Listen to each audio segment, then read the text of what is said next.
यह कहानी है जया एकादशी की। युधिष्ठिर ने पूछा, भगवान माघ मास के शुक्ल पक्ष में कौन सी एकादशी आती है? भगवान कृष्ण बोले, हे राजन, माघ मास के शुक्ल पक्ष में जो एकादशी होती है उसका नाम जया है। यह अत्यंत पवित्र तिथि है और समस्त पापों का नाश करने वाली है। यह मनुष्यों को भोग और मोक्ष दोनों प्रदान करती है। यह एकादशी ब्रह्महत्या जैसे महापापों तथा पिशाच योनि जैसे दुखों का भी नाश करती है। जो व्यक्ति इस व्रत को करता है उसे कभी भी अधोगति प्राप्त नहीं होती। इसलिए हे राजन, श्रद्धा और प्रयत्न पूर्वक जया एकादशी का व्रत करना चाहिए। राजन, एक समय की बात है, स्वर्ग लोक में देवराज इंद्र राज्य करते थे। देवता नंदन वन में अप्सराओं के साथ विहार कर रहे थे। एक दिन इंद्र ने गंधर्वों का भव्य नृत्य गान का आयोजन किया। उसमें गंधर्व गान कर रहे थे।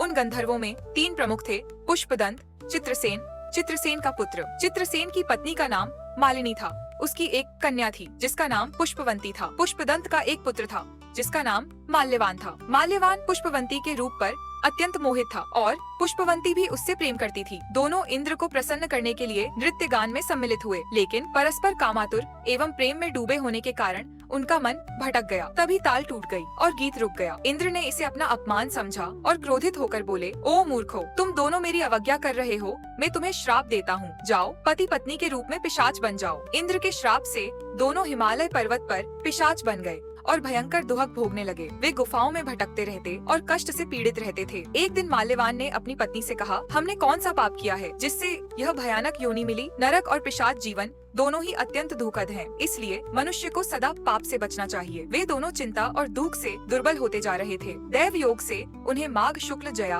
एकादशी प्राप्त हुई। उस दिन उन्होंने अन्न त्याग दिया, जल भी नहीं पिया, किसी जीव की हिंसा नहीं की, फल तक नहीं खाया। वे दोनों एक पीपल के वृक्ष के नीचे बैठे रहे। रात भर जागरण किया, नींद नहीं ली और कोई भोग सुख नहीं किया। इस प्रकार उन्होंने पूर्ण एकादशी व्रत किया। व्रत के प्रभाव और भगवान विष्णु की कृपा से उनकी पिशाचता समाप्त हो गई। वे दोनों अपने पूर्व दिव्य रूप में लौट आए। उनके शरीर पर फिर से दिव्य आभूषण चमकने लगे। वे विमान में बैठकर स्वर्ग लोक पहुँचे और देवराज इंद्र को प्रणाम किया। इंद्र ने आश्चर्य से पूछा, तुम दोनों तो मेरे शाप से पिशाच बन चुके थे, फिर किस पुण्य से मुक्त हुए? माल्यवान बोला, स्वामी, भगवान वासुदेव की कृपा और जया एकादशी के व्रत से हमें यह मुक्ति मिली है। तब इंद्र ने कहा, अब तुम दोनों अमृत पान करो। भगवान श्री कृष्ण युधिष्ठिर से बोले, हे राजन, जो लोग एकादशी का व्रत करते हैं और भगवान श्री कृष्ण की शरण में रहते हैं वे देवताओं के भी पूजनीय होते हैं। जया एकादशी ब्रह्महत्या जैसे पापों का भी नाश करती है। जिसने इसका व्रत किया उसने मानो सभी दान कर दिए, सभी यज्ञ कर लिए। इस महात्म्य को पढ़ने और सुनने से भी अग्निष्टोम यज्ञ के समान पुण्य प्राप्त होता है। हरि ओम।